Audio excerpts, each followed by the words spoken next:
자, 우리가 4번에 걸친 말씀의 주제가 있어요. 메멘토 모리. 라틴 말 메멘토 모리, 죽음을 기억하십시오. 당신에게 죽음이 있다는 것을 기억하며 사십시오. 오늘 마지막 4번째 시간입니다. 죽음의 의미를 알면 삶의 이유를 알게 됩니다. 죽음의 의미를 알면 삶의 이유를 알고 잘 살아요. 미국에 어떤 부자가 있었습니다. 공부를 참 잘하여 젊은 날 미국에도 알아주는 인류 대학을 졸업을 합니다. 똑똑했습니다. 똑똑하니 세상에 진출하여 성공도 하고 돈도 많이 벌었습니다. 억만장자가 되었습니다. 없는 것이 없죠. 똑똑함, 학식과 지혜, 세상의 처세술, 부요함 다 누렸어요. 어느 날 이 부자가 나이 60이 되던 해, 여기저기 이웃 사람이 죽어가고 동창이 이런저런 사고 혹은 질병을 인하여 예기치 않게 세상을 떠나고 어떤 계기가 있었겠죠. 저녁에 만찬을 열었습니다. 사랑하는 자녀들, 친지들, 친구들을 불렀어요. 아주 맛있는 요리를 한 상을 차려놓고 만찬을 열었습니다. 다 먹고 마시고 난 다음 모두 자리에 앉도록 하고 엄숙한 모습으로 이렇게 말을 했습니다. 여러분, 제가 여러분에게 부탁할 말이 있습니다. 이거는 부탁을 넘어 어쩌면 제가 여러분에게 명령합니다. 오늘 이 시간부터 내 앞에서는 농담이라도 죽음이라는 말을 절대로 꺼내지 마십시오. 아마 어떤 상처를 받은 것 같아요. 어떤 계기가 있었어요, 그죠? 우리 장로님 한 분도 그런 말씀을 하시더라고요. 자기 친구들이 차례차례 이 세상을 떠나가니까 어느 날 솔직하게 조금 외롭고 무섭더래요. 아마 이 부자도 그랬을 겁니다. 농담이라도 이 시간 이후 죽음 혹은 죽는다는 말을 내 앞에서 하지 마라. 여러분, 궁금합니다. 훗날 이 부자가 어떻게 되었을까요? 여러분, 그 책에 보니까 이 부자는 죽을 때에 고통과 두려움 속에서 몸부림을 치다가 죽었다. 여기 고통은 육체의 고통을 말하는 게 아니에요. 마음의 고통, 정신적인 고통, 그 두려움 가운데 몸부림을 치다가 죽었다. 그리고 더 안타까운 것은요, 그 똑똑함과 그 많은 부를 가지고 있으면서 세상에 아름다운 흔적 하나 남기지 못하고 죽었다는 거예요. 여러분, 죽음이 슬픈 것이 아니라 삶이 슬픈 거예요. 왜 그릇밖에 살지 못했을까? 여러분, 이 부자는 왜 그렇게밖에 살지 못하고 그렇게밖에 죽지 못했을까요? 결국 그렇게밖에 살지 못했던 이유가 죽음에 있는 거죠. 이런 겁니다. 죽음의 의미를 알지 못했기 때문에 그 부자는 삶의 이유를 몰랐어요. 어떻게 살아야 되는지, 왜 살아야 되는지를 몰랐던 거죠. 이런 말이 있습니다. 죽음은 삶을 레슨한다. 레슨이라는 말 아시죠? 어디가? 피아노 레슨 받으러요. 선생님에게 레슨, 가르침을 받는 거예요. 여러분, 내가 어떻게 살아야 될 것인가? 내가 살아야 될 이유가 뭐지? 여러분, 이 살아야 될 이유 가장 잘 가르치는 선생님이 죽음입니다. 죽음이 삶을 레슨한다. 예를 들어요, 아주 중한 병에 걸렸어요. 의사도 주변의 사람들도 이제 안 된다. 그런데 진짜 수술하고 기적적으로 살아났습니다. 그분은 죽음의 문턱까지 갔어요. 그런데 그분이 살아가는 모습을 보세요. 삶을 함부로 안 삽니다. 그죠? 죽음이 삶을 레슨한 거죠. 하루하루 한 시간 한 시간을 아껴서 살아야 되겠다. 여러분, 그렇습니다. 오늘 말씀 주제처럼 죽음의 의미를 알면 내가 살아야 할 이유를 알게 됩니다. 죽음의 의미를 모르니까 죽음에 떨다가 그 아름다운 것 가지고 이 세상에 흔적 하나 남기지 못하고 그렇게 살고 만 거죠. 자, 오늘 본문이 빌립보서입니다. 여러분, 빌립보서는 주후 61년, 지금부터 약 2000년 전입니다. 사도 바울이 로마 감옥에 갇혀 있을 때 빌립보 교회 성도들에게 쓴 편지입니다. 자, 여러분, 제가 질문을 하나 던져보죠. 지금은 교도소가 참 많이 향상이 되었습니다. 그런데 2000년 전 서슬이 펄했던 로마 제국 시대의 감옥, 여러분, 뭐가 제일 먼저 연상이 될까요? 죽음이라는 단어입니다. 2000년 전 로마 시대의 감옥하면 제일 먼저 연상되는 말이 바로 죽음이라는 단어일 것이다. 그래서 빌립보서에 보면요, 죽음을 연상시키는 말이 굉장히 많아요. 왜? 바울이 이 빌립보서라는 성경을 쓴 그 장소가 로마 감옥이에요. 그리고 죽음을 앞에 둔 사람처럼 바울의 한 문장 한 문장이 비장합니다. 여러분, 먼저 20절 21절에 보면 바울은 죽음의 의미에 대하여 이렇게 말합니다. 21절, 이는 내게 사는 것이 그리스도니 죽는 것도 유익함이라. 아멘. 여러분, 우리의 귀를 의심하는 말을 합니다. 죽는 것도 유익하다. 그렇다고 바울은 아이고, 이 험한 세상 살아서 뭐 할꼬, 염세주의자 절대 아닙니다. 자, 보세요. 죽는 것도, 도라는 말에 여러분 주목하세요. 사는 거는 싫은데 죽는 그 시간이에요. 사는 것도 유익하고 감사하고 죽는 것도 감사하고 유익하고. 자, 여러분, 진짜 우리 귀를 의심케 만듭니다. 어떻게 죽는 것이 유익할까? 죽음이 유익하다? 여러분, 여기 유익하다는 헬라 말은 켈도스라는 말이에요. 켈도스가 뭐냐? 이득이라는 말이에요.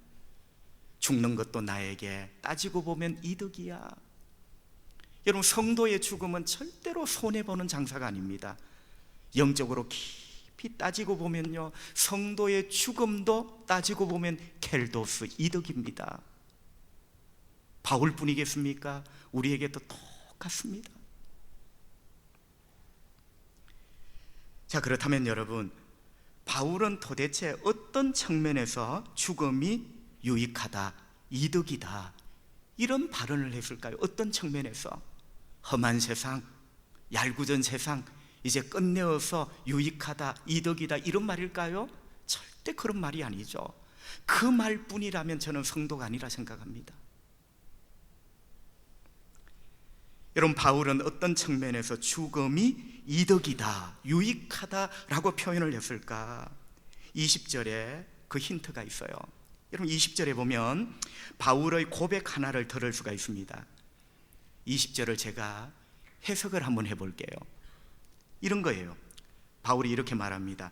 저에게는 간절한 소망이 하나 있습니다. 20절에 보면 소망이라는 말이 나와요. 저에게는 간절한 소망이 하나 있습니다. 그 소망이 뭐냐?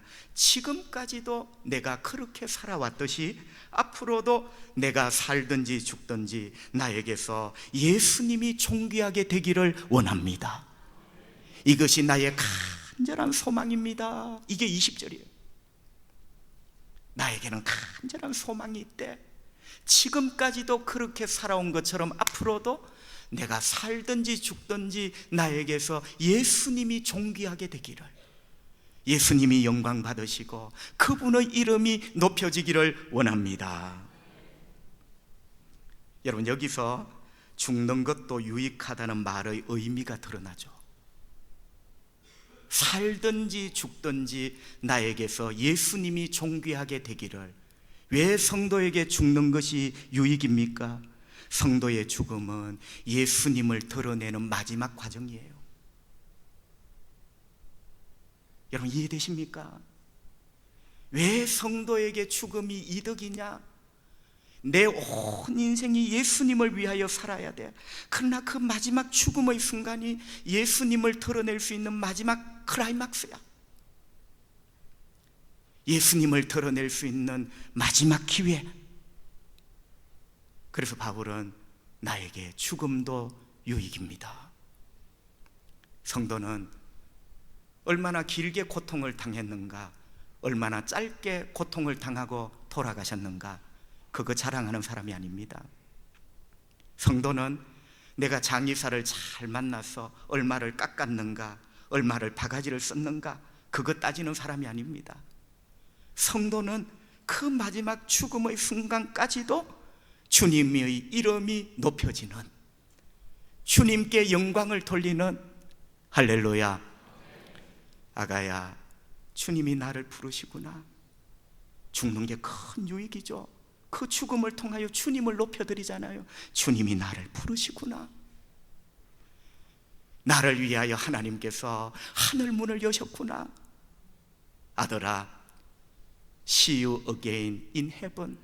우리 하늘에서 다시 만나자. 굿바이가 아니라 See you again in heaven. 얼마나 주님께 영광을 돌리는 말이에요. 저와 여러분의 마지막이 하나님이 기회를 주신다면 이런 마지막이 되기를 축복합니다. 그러면서 다음으로 바울이 또 죽음에 대하여 언급하는 내용이 23절에 나와요. 여러분 23절에 보면 내가 그 둘 사이에 끼었으니 차라리 세상을 떠나서 그리스도와 함께 있는 것이 훨씬 더 좋은 일이라 그렇게 하고 싶으나. 아멘. 자, 바울은 나는 둘 사이에 끼어 있습니다. 여러분 어디 한번 끼어 보셨나요? 끼어 보시면요, 답답한 긴박함, 삶은 끼어 있는 거예요. 그래서 인생은 팽팽합니다. 인생은 긴장감이 흘러 넘쳐요. 왜? 나는 끼어 있으니. 바울뿐만 아니라 여러분도 마찬가지일 줄 압니다. 자, 그런데 궁금합니다. 바울에게 이런 팽팽한 긴장감, 긴박감을 주는 나는 둘 사이에 끼어 있으니 이 둘은 무엇일까요? 어떤 벽과 어떤 벽 사이에 지금 끼어 있는 거죠? 하나는 살아있는 것, 하나는 죽음. 바울은 이렇게 말하는 거예요. 나는 지금 사는 것과 죽는 것 사이에 끼어 있다. 힘들죠? 긴장감, 긴박감, 팽팽함, 이런 것들이 우리를 무겁게 합니다. 그런데 여러분 아까 말씀을 드렸어요. 바울은 절대로 염세주의자가 아닙니다. 둘 다 유익하다. 아까 보셨죠? 하나님께서 나를 이 땅에서 살게 하시면 그것도 감사하고 그것도 유익하고, 할렐루야. 하나님께서 때가 되어 나를 부르신다면 그것도 감사하고 그것도 유익하고, 둘 다 유익하다. 바울은 고백했어요. 근데 여러분 직구전 질문을 하나 던져봅시다. 야, 너 엄마가 좋아? 아빠가 좋아? 소견이 멀쩡한 녀석은요 생각을 합니다. 둘 다 좋아요. 그런데 짓궂게 질문을 합니다. 그래, 둘 다 좋은 것 아는데, 사는 것 죽는 것 둘 다 좋은 것 아는데, 그래도 둘 중에 그래도 너에게 더 나은 것, 더 좋은 게 뭘까? 여러분 바울에게 이런 짓궂은 질문을 던져봅니다. 둘 다 유익합니다. 그런데 바울, 당신은 그래도 둘 중에 하나를 택하라면 무엇이 당신에게 더 좋습니까? 여러분 바울은 대답을 합니다. 그 대답이 23절이에요 아까 우리가 본 23절에 보면 세상을 떠나서 그리스도와 함께 있는 것이 훨씬 더 좋은 일이라 저는 그렇게 살고 싶습니다. 믿으시면 아멘. 자, 여러분 23절에 보면 훨씬 더 좋은 일이라 분명히 나와 있어요. 그래, 당신에게 둘 다 좋은데 그래 또 하나를 당신 입장에서 택하라 하면 어느 것이 더 낫소? 물으니까 내가 이 세상을 떠나서 그리스도와 함께 있는 것이 훨씬 저에게 더 좋은 일이요 더 나은 일입니다. 저 그렇게 하고 싶습니다. 바울은 솔직하게 대답을 했어요. 여러분, 이런 고백은 죽음의 의미를 알고 깨달은 사람만이 할 수 있는 고백이죠. 여러분, 우리는 예수님을 구주로 믿는 성도들입니다. 우리는 교회 다니는 사람이 아니에요. 교회 다니는 사람은 이런 고백을 함부로 할 수가 없어요. 우리는 예수 그리스도를 나의 구주로 고백하고 영접한 사람. 믿으시면 아멘. 여러분, 이런 우리들에게 죽음의 의미가 뭐냐? 자, 죽음이 뭡니까? 어떤 분은 말합니다. 숨이 멎었다고. 죽음이 뭡니까? 어떤 분은 말합니다. 맥박이 멈추었다고. 어떤 분은 말합니다. 뇌에 뇌파가 사라졌다고. 다 죽음을 표현하는 말 맞습니다. 그러나 여러분, 그것은 다분히 생물학적, 의학적 죽음이죠. 여러분, 성경이 말하는 성도의 죽음이 있어요. 성경이 말하는 성도의 죽음의 의미가 뭐냐? 죽음은 세상을 떠나서 그리스도와 함께 있는 것. 여러분, 진짜 황홀하지 않습니까? 이 세상을 떠나서 이것만 있으면 우리가 두려워요. 이것만 있으면 이 죽음은 우리에게 공포예요. 그러나 세상을 떠나서 그리스도와 함께 있는 것, 우리 모두 언젠가 이 세상을 떠나게 될 때 우리 구주 예수 그리스도와 함께 있게 될 것입니다. 예수님은 생명입니다. 우리가 예수와 함께 있다는 것은 영원한 생명 안으로 들어간다는 거예요.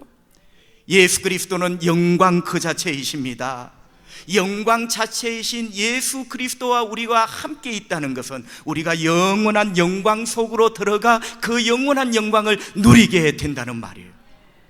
그래서 이 말이 얼마나 복된 말인가. 그래서 성경은 최고의 복, 지복을 그리스도와 함께 있는 것, 이렇게 표현합니다. 거기에 몇 층짜리 빌딩이 있고 몇만 평짜리 덜판이 있고 아니에요.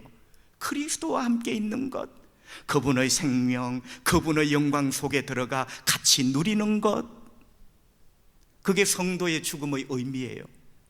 여러분, 성도의 죽음은 멸망이 아닙니다. 성도의 죽음은 소멸이 아닙니다. 성도의 죽음은 사라짐이 아닙니다. 성도의 죽음은 막다른 절벽이 아닙니다. 성도의 죽음은 이 세상을 떠나서 예수님과 함께 있는 것입니다. 그러니까 이 비밀, 이 죽음의 의미를 깨닫고 아는 사람이 바로 이거야. 삶을 바로 살아가게 되는 거죠. 요한계시록 21장 3절 4절에 보니 천국을 말씀하고 있어요. 천국에는 하나님이 모든 눈물을 그 눈에서 닦아주시고, 여러분 마음 안에 눈물들이 많죠? 눈으로 운다고 그 눈물이 마르나? 누가 닦아준다고 그 눈물이 닦여지나? 서러운 눈물, 억울한 눈물, 아픈 눈물, 외로운 눈물, 천국에서 하나님이 그 눈물을 다 닦아주시고, 얘야 얼마나 힘들었어? 그 눈물 이겨내느라 얼마나 힘들었어? 주님이 그 눈물 다 닦아주시고, 또 천국에는 다시는 사망이 없고 죽음이 없대요.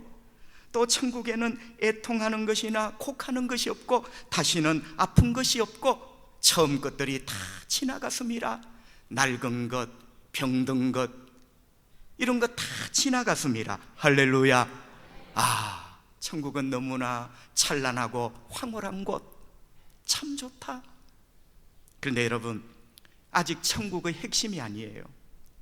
눈물을 닦아주시고 죽음이 없고 아픔이 없고 통곡함과 애통함이 없지만 천국의 핵심 중에 핵심이 뭐냐? 요한계시록 21장 3절 하반절, 하나님이 그들과 함께 계시리니 그들은 하나님의 백성이 되고 하나님은 친히 그들과 함께 계셔서. 아멘. 천국의 핵심이 뭐냐? 하나님께서 성도들과 함께 계시는 거예요. 그게 천국의 핵심이야. 여러분, 하나님이 없는 생명수 강, 하나님이 없는 아프지 않는 곳, 의미 없어요. 하나님이 그 백성들과 함께 계시니. 여러분, 이것이 천국의 핵심이죠. 그런데 잘 들어보세요. 천국의 핵심이지만 뒤집어 보면 성도의 죽음의 의미예요. 왜? 성도는 죽음을 통하여 이 천국에 들어가요. 하나님이 우리와 함께 하시는 곳.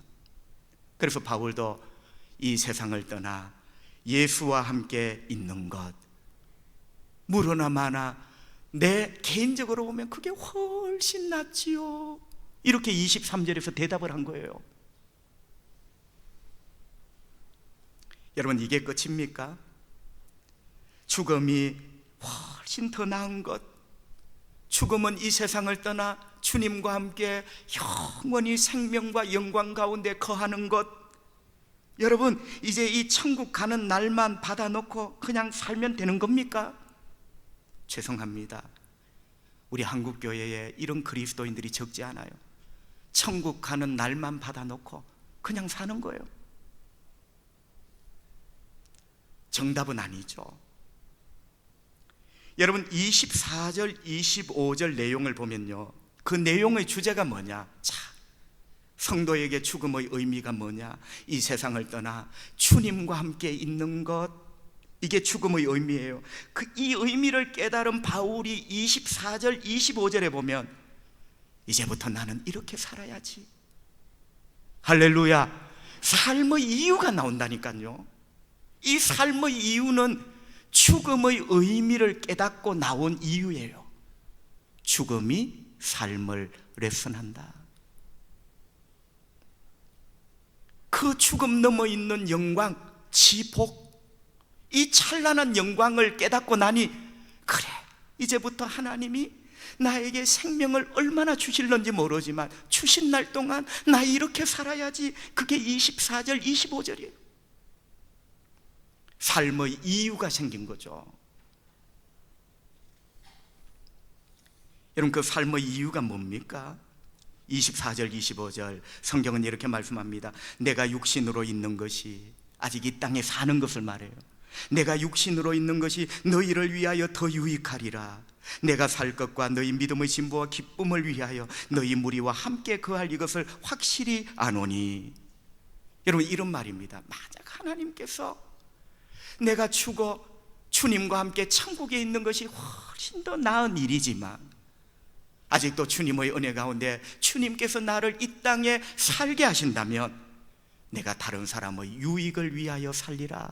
여러분, 24절, 25절 보세요. 너희를 위하여라는 말이 있어요. 나를 위하여 사는 것이 아니라 그 누군가의 행복, 그 누군가의 생명, 그 누군가의 기쁨을 위하여 그들에게 내가 유익한 인간이 되도록 나 그렇게 살리라. 아멘. 여러분, 24절, 25절 너희는 빌립보 교회예요. 나 교회 위에 살리라. 교회 안에 성도들 세워주는 일, 나 그것 때문에 살리라. 내 주변의 모든 사람들, 그들의 인생에 조금이라도 유익이 되도록 나 그렇게 살리라. 바울은 자기의 삶의 이유를 분명히 말합니다. 바울은 길이로 사는 인생, 십자가 예수님 만나고 벌써 내려놨어요. 삶은 길이로 사는 것이 아니라 내용으로 사는 것이다. 삶에는 이유가 있어야 돼요. 다른 사람의 유익을 위하여, 교회의 유익을 위하여. 여러분, 이것이 예수 그리스도께서 영광을 받으시는 길이에요. 이런 말이 있습니다. 우리가 사는 인생은 통행료가 있는 유료 도로와 같다. 하나님의 은혜는 무료예요. 그래서 우리는 무료로 구원을 받은 거예요. 은혜로 구원받았다는 말은 무료로, 내 애씀이 없는, 내 공로가 없는 오직 십자가 은혜로 믿으시면 아멘. 그런데 여러분, 우리의 구원은 무료, 은혜예요. 그런데 우리의 인생은 통행료가 있어요. 유료 도로예요. 함부로 살면 됩니까? 안 됩니다.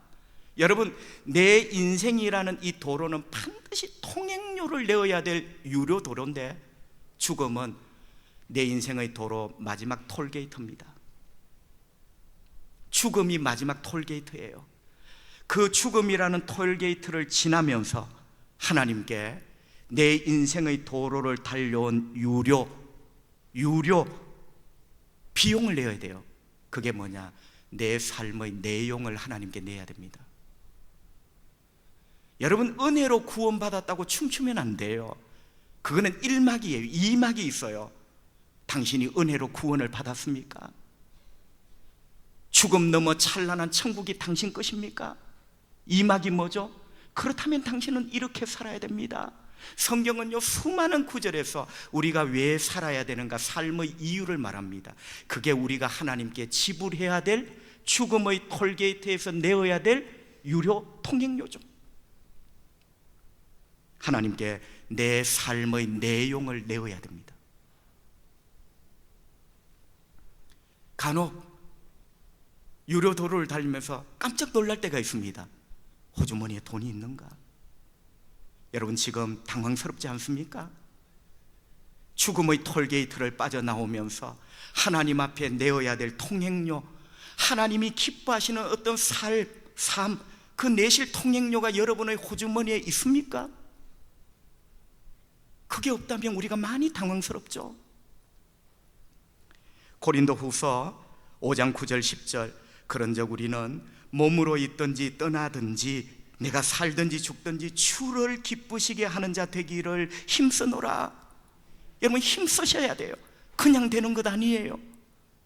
그러면서 보세요. 왜 힘써야 됩니까? 왜 주님을 기쁘시게 하는 삶을 살도록 힘써야 됩니까? 이는 왜냐하면 우리가 다, 우리 전부예요. 다. 그리고 반드시, 여러분, 다라는 말과 반드시라는 말을 기억하세요. 우리 전부 반드시 그리스도의 심판대 앞에 나타나게 돼요. 이게 통행료를 내는데요, 그리스도의 심판대 앞에 각각 선악간에 몸으로 행한 것을 따라 받으려 함이라. 내가 이 땅에 살아있을 때 내 몸으로 어떤 삶을 살았는가, 그걸 하나님의 심판대 앞에 통행료로 내는 거예요. 하나님의 판단을 받는 거예요. 성도 여러분, 그렇기 때문에 우리는 우리 인생을 책임감 있게 살아야 됩니다. 목사로서, 아버지로, 아내로, 엄마로, 부모로, 자식으로. 그렇죠? 다시 말하면 삶의 이유와 내용이 있어야 된다는 것입니다. 여러분, 우리는 인생의 길이에만 관심을 가져서는 안 됩니다. 삶의 이유, 삶의 내용에 관심을 가져야 됩니다. 인생의 길이에 관심을 갖는 것, 흔히 머두셀라 신드롬이라 합니다. 창세기 5장에 보니까 이 세상에서 가장 오래 산 사람 머두셀라 969. 여러분, 우리도 모르게 온 그리스도인들이 머두셀라 신드롬에 걸려 있어요. 주님, 오래 살게. 그게 머두셀라 신드롬이에요. 예수님이 왜 필요하냐? 내가 머두셀라처럼 되기 위하여 예수님이 필요한 거예요. 여러분, 잘못된 것 아닙니까? 길이만 있는 머두셀라 신드롬에서 벗어나 예수님을 닮으시기를 축복합니다. 예수님을 배우시기를 축복합니다. 예수님을 따라가시기를 축복합니다. 그게 죽음의 톨게이트 벗어날 때 내가 하나님 앞에 지불할 수 있는 통행료가 만들어지는 계기가 되는 거예요.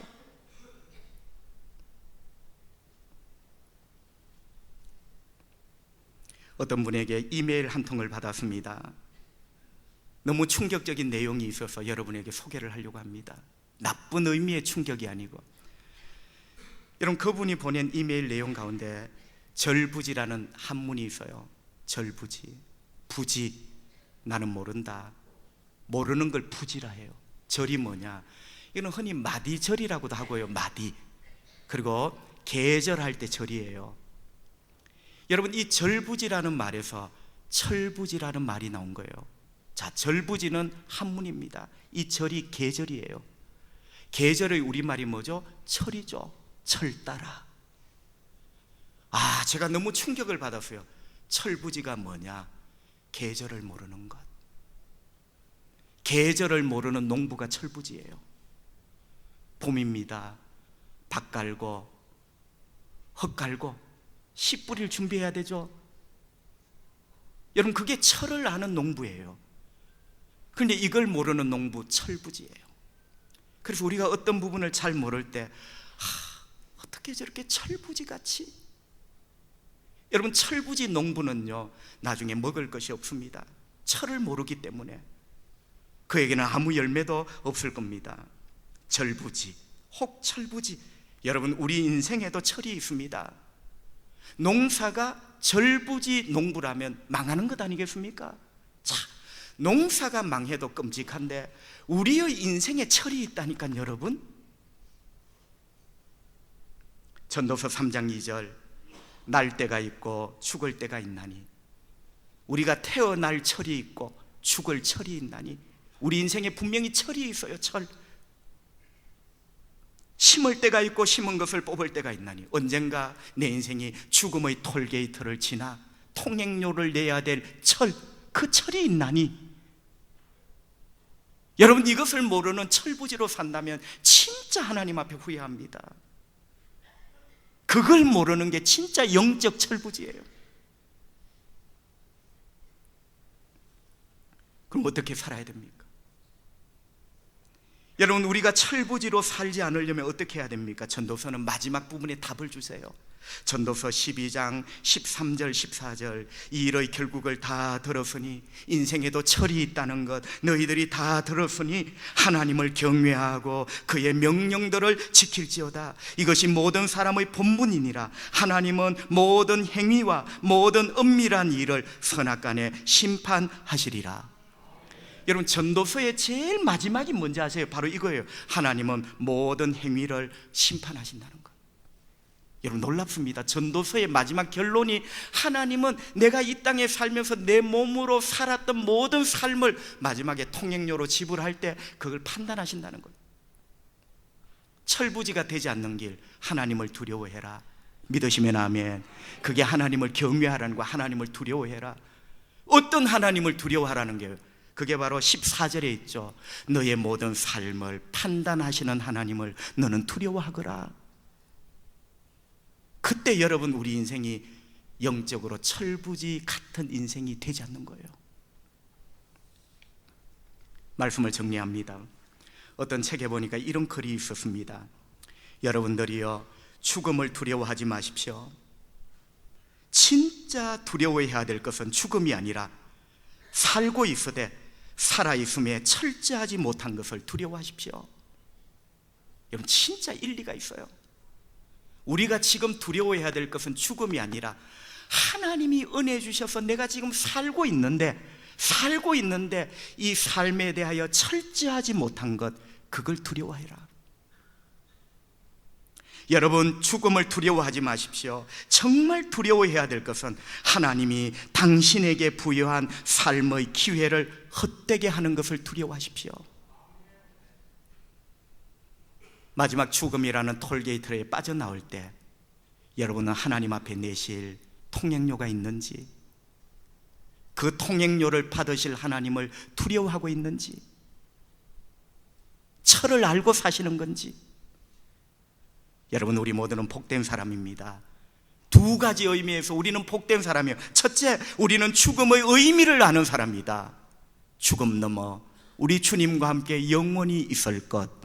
할렐루야. 우리는 복된 사람이다. 둘째, 우리는 살아야 될 이유를 아는 사람이다.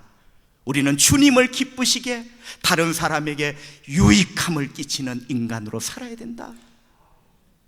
여러분 죽음의 의미를 알고 살아야 될 이유를 아는 사람, 이 사람보다 행복한 사람이 있을까요? 그런 의미에서 여러분은 복되신 분. 마지막까지 저와 여러분의 삶과 죽음이 우리 예수님이 존귀하게 되는 큰 그러한 일, 그러한 사람으로 살아가시기를 주님 이름으로 축복합니다. 기도합시다. 하나님 우리 아버지 감사합니다. 오늘은 결석 없는 주일, 시간 나서 목사님 교회 왔습니다가 아니라 우리 모두 시간을 내어서 이렇게 예배하러 왔습니다. 아버지여, 우리 초량의 성도들 한 사람 한 사람 그 이름을 당신의 손에 새기시고 날마다 바라보시고 기뻐하셨던 그 아들 그 딸이 오늘 교회에 와서 예배를 드립니다. 아버지 영광 받으시고 또 오늘 하나님 말씀으로 하나님 내 인생이 철부지로 끝나는 어리석은 사람으로 끝날 뻔했는데 오늘 이 생명의 말씀으로 깨닫게 해주시니 참 감사합니다. 내 인생의 도로는 유료 도로라는 것, 마지막에 내 삶을 하나님 앞에 지불해야 된다는 것, 주님, 저는 하나님이 주신 이 기회를 어떻게 만들고 있습니까? 깨닫게 해주시기 원합니다. 나를 보게 해주시기를 원합니다. 하나님 앞에 철부지로 살지 않게 하여 주시고 철이 있는 사람으로, 인생의 철을 깨닫는 사람으로 살아가게 하여 주시옵소서. 아멘으로 눈을 뜨기 전에 병든 자를 고쳐주십시오. 난치와 불치의 병, 우리 예수님 앞에는 아무것도 아닌 줄 믿사오니 전능하신 손으로 만지셔서 깨끗하게 고쳐주시옵소서. 우리 성도들을 휘감고 있는 어두움의 먹구름들, 하나님 절망의 먹구름들 주님의 능력의 손으로 벗겨주시고 우리 예수님의 찬란한 은혜의 빛이 우리 성도들을 비추기를 원합니다. 조국 대한민국 불쌍히 여겨주시고 비온 후에 땅이 굳듯이 하나님 아버지 멋진 대통령 세워지게 하시고 멋진 국회의원들이 장차 세워져 이 나라 세계에서 가장 살기 좋은 나라, 정의로운 나라, 꿈을 꿀 수 있는 나라, 아버지여 우리나라 부강하게 해주십시오. 국방의 힘, 경제의 힘, 도덕의 힘, 교육의 힘, 양심의 힘, 주변 강대국이 깔보지 못하고 얕보지 못하고 함부로 하지 못하도록 우리나라 높이 세우시고 새롭게 해주시기를 원합니다. 하나님 아버지, 우리 국민들이 치유가 필요합니다. 하나님 아버지, 일제 이후 6.25를 거치면서 우리가 이념이 나누어지고 생각이 나누어지면서 하나님, 우리 국민들이 서로 참 치유가 필요합니다. 아픔 속에 참 저렇게 남을 핥히고 서로 있습니다. 치유해 주십시오. 치유의 성령님, 이 나라 이 민족 치유해 주십시오. 그리하여 남과 북, 동과 서 하나가 되어 하나님 아버지 인류 사회에 이바지하는 멋진 나라 되도록 성령님, 이 나라를 덮어주시기 원합니다. 예수님 거룩하신 이름으로 기도하옵나이다. 아멘.